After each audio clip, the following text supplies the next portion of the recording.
The morning mist clung to the rolling hills of Adams County like a burial shroud, but Colonel Joshua Lawrence Chamberlain had no time for omens. As he adjusted his field glasses and peered across the Pennsylvania countryside on the first day of July 1863, he could not have imagined that within 72 hours, this peaceful farming community would witness the bloodiest single battle in American history. The crossroads town of Gettysburg had awakened to what seemed like any other summer morning. Farmers prepared for their daily routines, shopkeepers swept their storefronts, and children played in dusty streets. But beneath this veneer of normalcy, two massive armies were converging like storm fronts, each carrying the weight of a nation's destiny. General Robert Edward Lee's Army of Northern Virginia had crossed into Pennsylvania with 71,000 Confederate soldiers, their gray uniforms dusty from the long march northward. Lee's audacious plan was simple yet perilous: strike deep into Union territory, force a decisive battle on Northern soil, and perhaps convince European powers to recognize Confederate independence. His soldiers, veterans of countless battles, marched with confidence despite their worn boots and patched uniforms. Meanwhile, Major General George Gordon Meade's Army of the Potomac pursued with nearly 94,000 Union troops in blue. Meade, newly appointed to command just days earlier, carried the burden of defending his homeland while pursuing an enemy that had consistently outmaneuvered Union forces. The soldiers under his command knew that failure here could mean Confederate victory and a divided nation. The collision began almost by accident. Brigadier General John Buford's Union cavalry had occupied Gettysburg the previous evening. Recognizing the strategic importance of the town's converging roads, when Confederate forces under Major General Henry Heth approached seeking supplies, particularly shoes for their barefoot soldiers, they encountered Buford's dismounted cavalrymen positioned on McPherson Ridge. The first shots rang out at dawn, echoing through the quiet streets and sending civilians scurrying for shelter. What began as a skirmish for supplies rapidly escalated as both sides fed more troops into the engagement. The battle's opening hours would prove that heroes are not born from grand plans, but forged in moments of desperate necessity.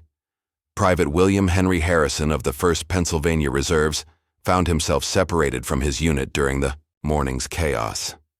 Rather than flee, he took position behind a stone wall and held off an entire Confederate squad for over an hour, buying precious time for Union reinforcements to arrive. His solitary stand, though eventually overwhelmed, exemplified the individual courage that would define this battle.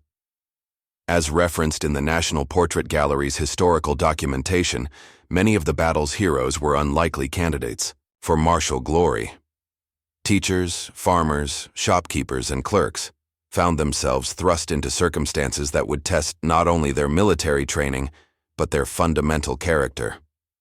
The morning's fighting raged through Gettysburg streets, as Confederate forces gradually pushed Union defenders back through the town. Citizens huddled in basements while bullets shattered windows and artillery shells cratered roads.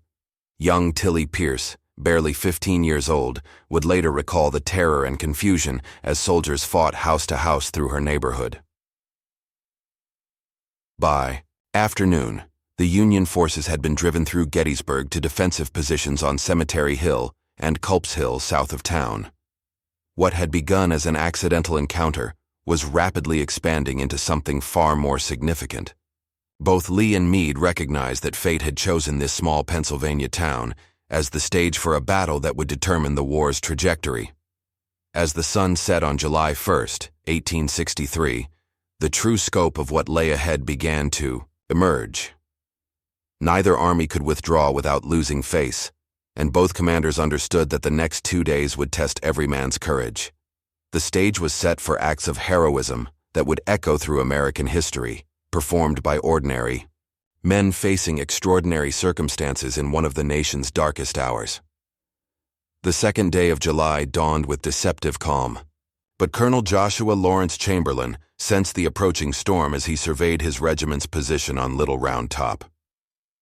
The 20th Maine Volunteer Infantry Regiment had marched through the night to reinforce the Union left flank, their exhausted faces betraying the weight of responsibility now resting upon their shoulders.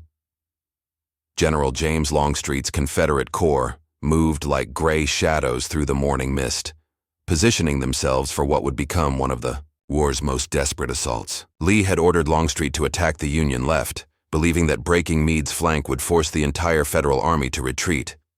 The plan seemed sound, but it required perfect execution against an enemy fighting for survival on their own soil.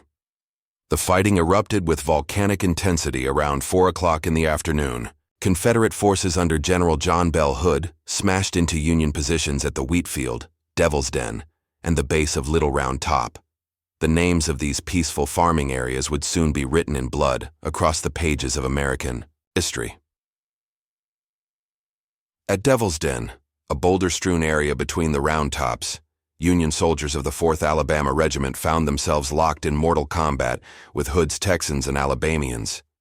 The fighting was savage and personal, with men using bayonets, rifle butts, and even rocks as they struggled for control of this crucial terrain. Sergeant Amos Humiston, of the 154th New York, would die clutching a photograph of his 3 children, his body found days later still gripping this final connection to home. Meanwhile, on Little Round Top, Chamberlain faced an impossible situation. His 500 men held the extreme left of the entire Union line, with orders to hold their position at all hazards. If they broke, Confederate forces could sweep behind the Federal Army and potentially win the battle. The former college professor turned soldier understood that everything depended on his regiment's ability to withstand the coming assault. The 15th Alabama Infantry, led by Colonel William Calvin Oates, climbed the rocky slopes of Little Round Top with grim determination.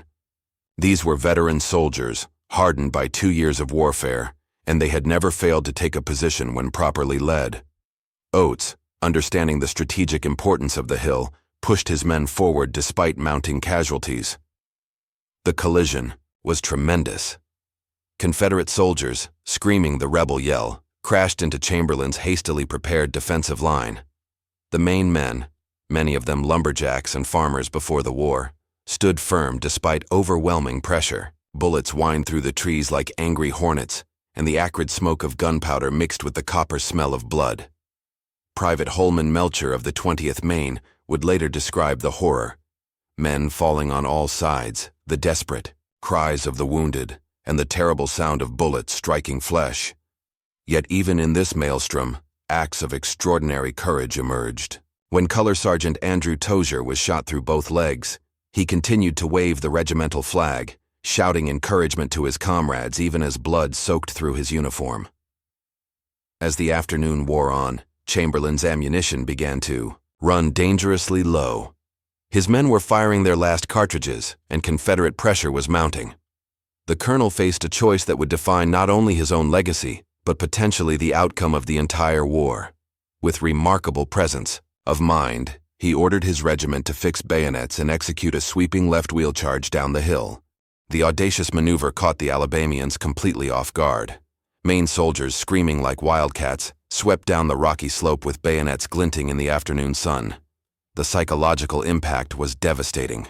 Confederate soldiers who had been pressing forward suddenly found themselves facing a determined counterattack from men they thought were beaten.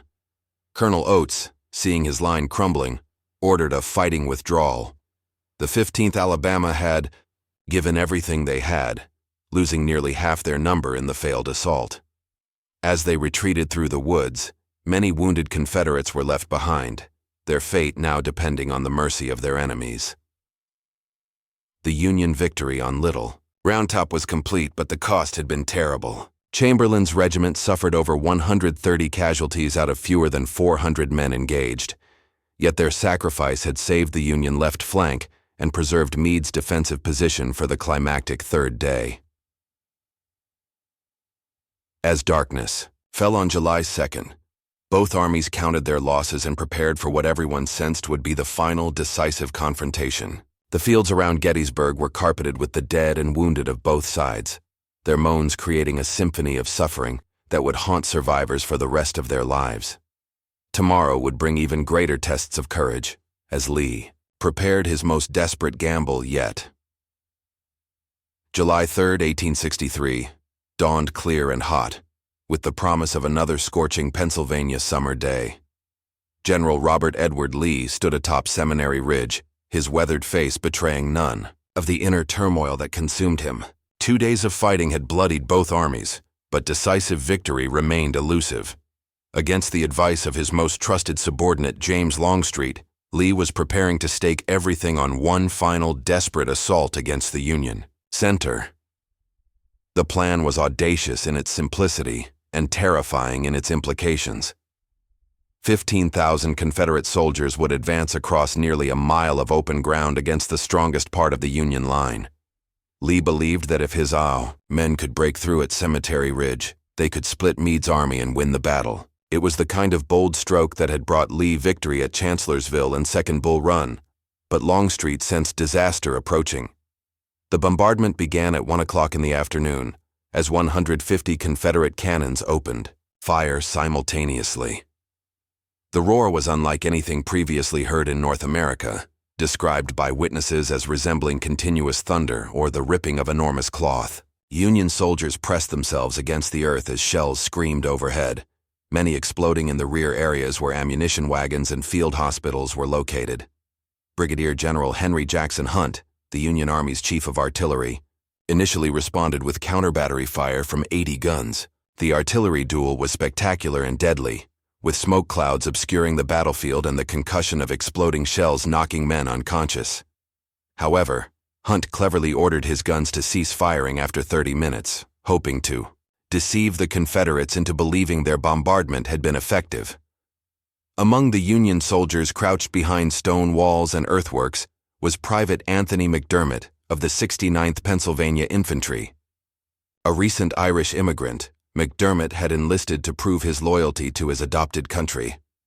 As Confederate shells burst around him, he clutched his rosary and whispered prayers in Gaelic, preparing himself for what he sensed would be the supreme test of his life. At 3 o'clock, the Confederate bombardment lifted, and Lee's grand assault began. Major General George Edward Pickett's division emerged from the woods on Seminary Ridge, their battle flags snapping in the afternoon breeze. The sight was magnificent and terrible. Thousands of gray-clad soldiers advancing in perfect formation, their bayonets glinting in the sunlight like a deadly steel sea. Alongside Pickett's Virginians came brigades under Brigadier General James Johnston Pettigrew and Major General Isaac Ridgway Trimble. These were veteran soldiers who had followed Lee through 2 years of victories, and their confidence was evident in their steady advance. They had been told that one more push would win the war, and they believed their commanders implicitly. The Union soldiers watching this magnificent spectacle were awed despite themselves. Sergeant Frederick Fugger of Battery A, 4th United States Artillery, later recalled the strange beauty of the Confederate advance. It was a sight that one could never forget. The enemy came on in splendid style, their lines dressed as if on parade. As the Confederate line approached to within 400 yards, Hunt's artillery reopened with devastating effect. Solid shot and exploding shells tore great gaps in the advancing ranks, but the gray line pressed forward with grim determination. When Colonel Lewis Addison Armistead raised his hat on the tip of his sword and urged his men forward, shouting, "Come on, boys! Give them the cold steel!" His voice carried clearly across the field despite the overwhelming noise of battle. The climax came when approximately 150 Confederate soldiers, led by Armistead himself, actually reached the Union line at a stone wall later known as the Angle.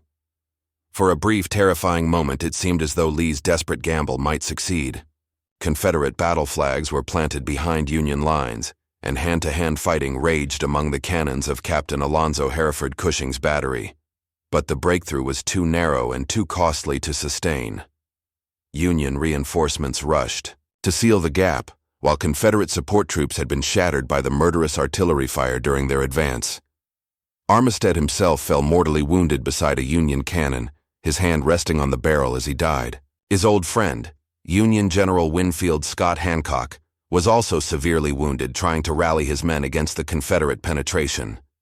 The repulse was complete and catastrophic. Of the 15,000 Confederates who had begun the charge, fewer than half returned to Seminary Ridge. Pickett's division was virtually destroyed, losing over 60% of its strength in less than an hour. As the survivors straggled back across the blood-soaked fields, Lee rode among them, repeatedly saying, "It's all my fault. This has been my fight, and upon my shoulders rests the blame." The failure of what history would remember as Pickett's charge marked the effective end of the Battle of Gettysburg. Lee's army had been bled white, losing over 28,000 casualties in 3 days of fighting. More importantly, the aura of Confederate invincibility had been shattered forever. The Army of Northern Virginia would fight on for nearly 2 more years, but it would never again possess the strength and confidence that had carried it to the gates of victory. The silence that followed the guns was almost more terrible than the battle itself. As July 3rd faded into evening, the fields around Gettysburg lay shrouded in smoke and carpeted with the broken bodies of 51,000 American soldiers.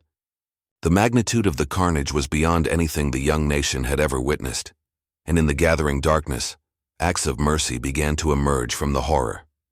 Clara Barton, who would later found the American Red Cross, had arrived at Gettysburg with a wagon load of medical supplies and an unshakable determination to save lives regardless of the color of a man's uniform. Working by candlelight in a commandeered barn that served as a field hospital, she moved from patient to patient with gentle efficiency, her dress stained with blood and her hands steady, despite the overwhelming scope of human suffering around her. The task of caring for the wounded fell largely to volunteer nurses, local civilians, and military surgeons who had never imagined such massive casualties. Dr. Jonathan Letterman, the Union Army's medical director, had revolutionized battlefield medicine with his ambulance corps system, but even his innovations were strained to the breaking point by Gettysburg's aftermath. Among the Confederate wounded was Private Robert Henderson of the 3rd Corps, who had been shot through the chest during Pickett's charge. Abandoned on the field as his regiment retreated, Henderson lay bleeding for hours until Union soldiers found him. Rather than treating him as an enemy, they carried him to the nearest field hospital, where Union surgeon Dr. Cyrus Chamberlain, no relation to the colonel, operated on him by lamplight, removing the bullet and saving his life. Such acts of compassion were repeated thousands of times across the battlefield. Union soldier Sergeant William Chrisman of the 21st Pennsylvania Cavalry shared his water with dying Confederate soldiers, holding their heads as they passed away far from home. When asked later why he had shown such kindness to the enemy, Chrisman simply replied, "They were somebody's sons." The citizens of Gettysburg, many of whom had fled during the battle, returned to find their town transformed into a vast hospital. Private homes, churches, schools, and public buildings were converted into medical facilities. Elizabeth Thorne, the pregnant wife of the town's cemetery caretaker, had remained throughout the battle, and now found herself caring for wounded soldiers in her own home, despite being 6 months pregnant with her 4th child. The logistics of dealing with so many casualties were staggering. Thousands of horses and mules had also been killed, their bodies bloating in the summer heat and creating a serious health hazard. Local residents and soldiers worked together to dig massive burial pits, a grim task that continued for weeks after the battle's end. As referenced in James McPherson's historical analysis from the Battle Cry of Freedom, the aftermath of Gettysburg revealed both the worst and best of human nature. While the battle itself had been characterized by organized violence and destruction, the days that followed showcased remarkable examples of compassion and sacrifice. One of the most moving stories involved 16-year-old Tilly Pierce, who had remained in town during the fighting. When the battle ended, she organized other local teenagers to help carry water to wounded soldiers lying in the streets. Despite her youth and the horrific sights around her, Pierce worked tirelessly for days, earning the gratitude of soldiers from both armies. The wounded who could not be moved faced a particularly difficult ordeal. Many Confederate soldiers, too badly injured to travel with Lee's retreating army, were left behind in the care of Union forces. Rather than treating them as prisoners, many Union medical personnel went out of their way to provide the best care possible, recognizing that these men were victims of war rather than enemies to be punished. Dr. Daniel Brinton, a Union surgeon, established a special hospital section for Confederate wounded, ensuring they received the same quality of care as Union soldiers. His decision was controversial among some Union supporters, but Brinton believed that medical ethics transcended political divisions.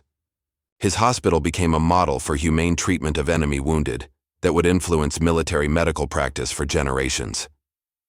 The task of notifying families about casualties fell to Army chaplains and local officials, a heartbreaking duty that brought the war's reality home to thousands of American families. Chaplain William Earnshaw of the 126th Pennsylvania Infantry spent weeks writing letters to families, trying to provide comfort while conveying the terrible news of their loved ones' deaths or injuries. Perhaps the most poignant scenes involved soldiers searching for missing comrades among the dead and wounded. Brothers looked for brothers, friends searched for friends, and officers sought their missing men. Many of these searches ended in heartbreak, but they also revealed the deep bonds of affection that had developed between men who had shared the ultimate experience of combat. The Battle of Gettysburg's aftermath demonstrated that even in war's darkest moments, human compassion could transcend hatred and division. The angels of mercy who worked among the wounded and dying proved that heroism takes many forms, and that sometimes the greatest courage is shown not in fighting, but in healing.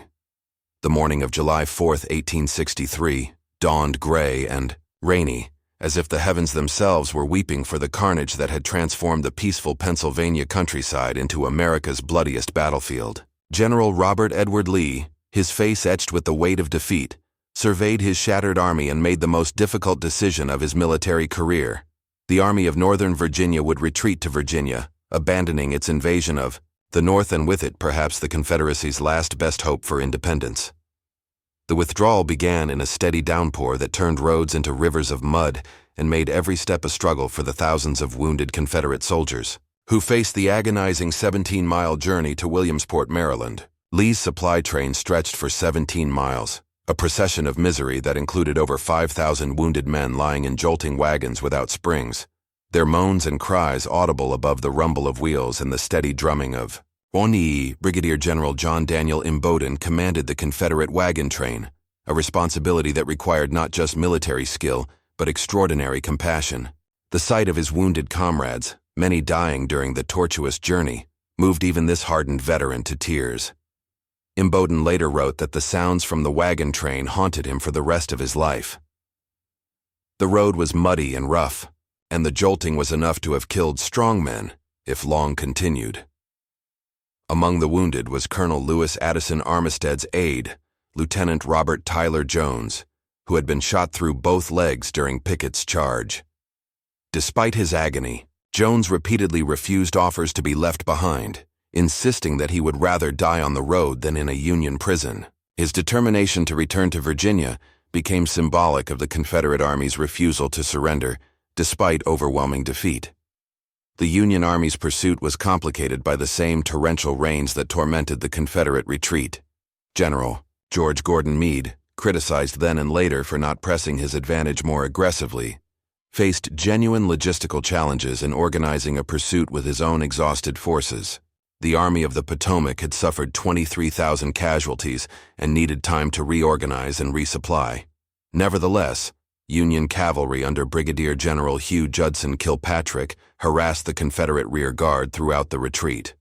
At Monterey Pass, Kilpatrick's troopers struck the Confederate wagon train in a nighttime attack that captured hundreds of prisoners and destroyed numerous vehicles.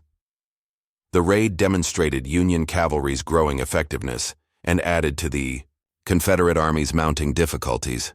The most dramatic encounter during the retreat occurred at Falling Waters, where Confederate rearguard troops under General Johnston Pettigrew fought a desperate action to protect the wagon train's crossing of the Potomac River.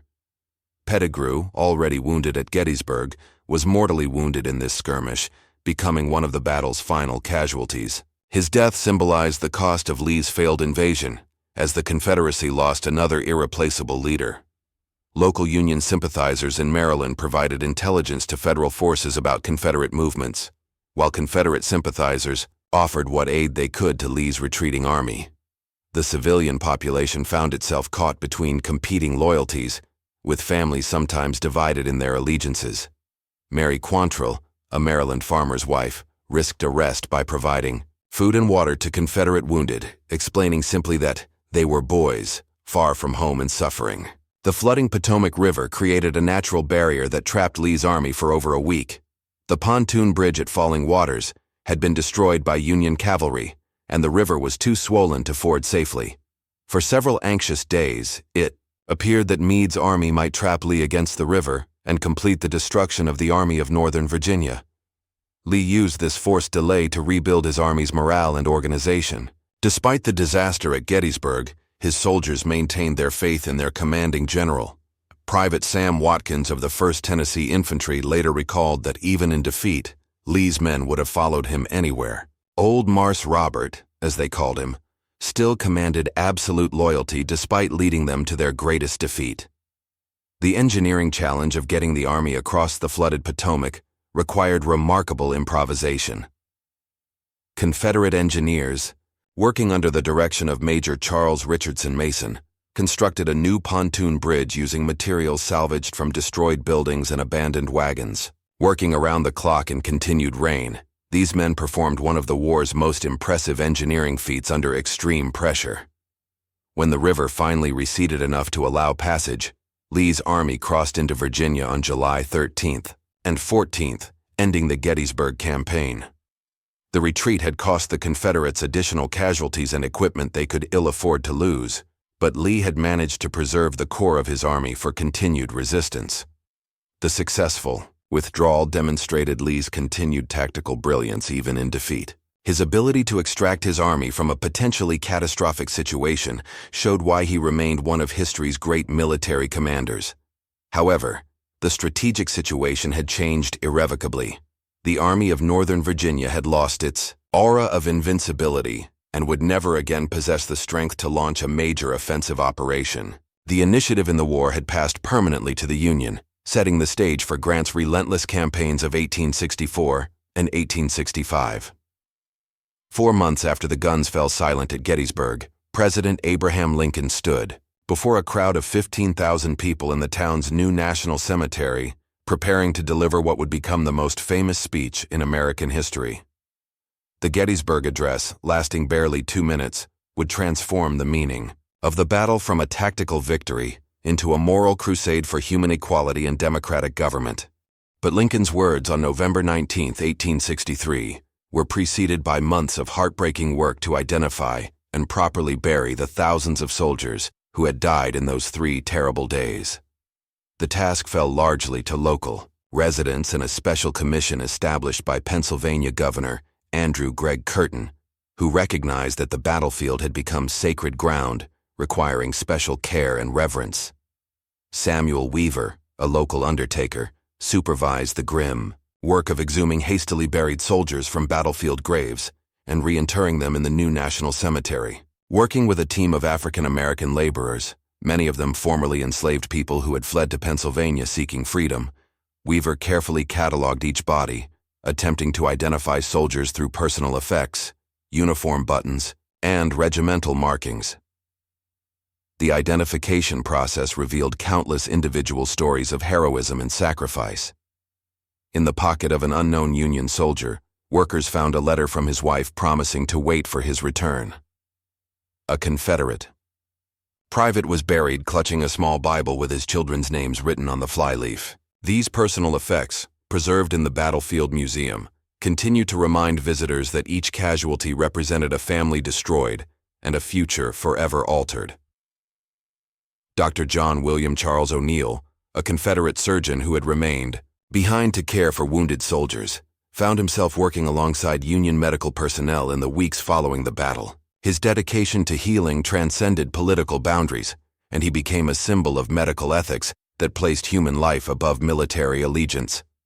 O'Neill's hospital treated over 800 patients of both armies, achieving a survival rate remarkable for the era.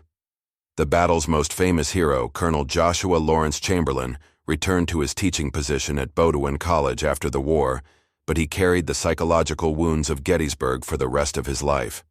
In his memoirs, he wrote eloquently about the ordinary soldiers who had performed extraordinary acts of courage, emphasizing that heroism was not the exclusive province of officers, but could be found in the ranks of common soldiers who had risked everything for their beliefs. The civilian population of Gettysburg also deserves recognition for their courage during and after the battle. Elizabeth Thorne, the pregnant cemetery keeper's wife, not only cared for wounded soldiers but also helped bury over 100 dead in the weeks following the battle, despite her advancing pregnancy. Her labor continued until she was forced to rest just days before giving birth to her son, whom she named Frederick Gettysburg Thorne, in honor of the battle. The battle's impact extended far beyond the immediate participants. News of the Union victory, arriving just days after the fall of Vicksburg, convinced European powers that the Confederacy could not achieve independence. Great Britain and France, which had been considering diplomatic recognition of the Confederate States, instead maintained their neutrality, effectively ending Southern hopes for foreign intervention. For the soldiers who survived Gettysburg, the Yellow Battle became a defining moment that shaped the rest of their lives. Many formed veterans organizations that preserved the memory of their fallen comrades and worked to ensure that the lessons of the battle were not forgotten. The Grand Army of the Republic became a powerful political force in post-war America, advocating for veterans' benefits and commemorating the sacrifices made for Union and freedom. The Confederate survivors faced a more complex legacy. Many struggled with the knowledge that their cause had been lost at Gettysburg, even though the war continued for nearly 2 more years. Some, like General James Longstreet, eventually embraced reconciliation and worked to rebuild the South within the Union. Others remained bitter about the defeat, contributing to the mythology of the lost cause that would complicate American race relations for generations. The Battle of Gettysburg's true significance lies not in its tactical details, but in its demonstration that ordinary Americans could rise to extraordinary heights when their deepest values were challenged. Teachers became colonels, farmers became heroes, and teenagers became angels of mercy. The battle proved that democracy's strength lay not in its professional military, but in the character of its citizens. Today, the battlefield at Gettysburg serves as a shrine to American courage and sacrifice. The monuments erected by veteran organizations tell the story of regiments and individuals who found themselves tested in the crucible of combat and emerged as heroes. Visitors walking these hallowed grounds can still sense the presence of those who fought and died here, their sacrifice helping to ensure that government of the people, by the people, for the people, shall not perish from the earth. The heroes of Gettysburg, both those who lived and those who died, remind us that in our darkest hours, ordinary people can perform extraordinary acts of courage, compassion, and sacrifice. Their legacy challenges each generation to find within themselves the same capacity for heroism when faced with tests of their own character and convictions.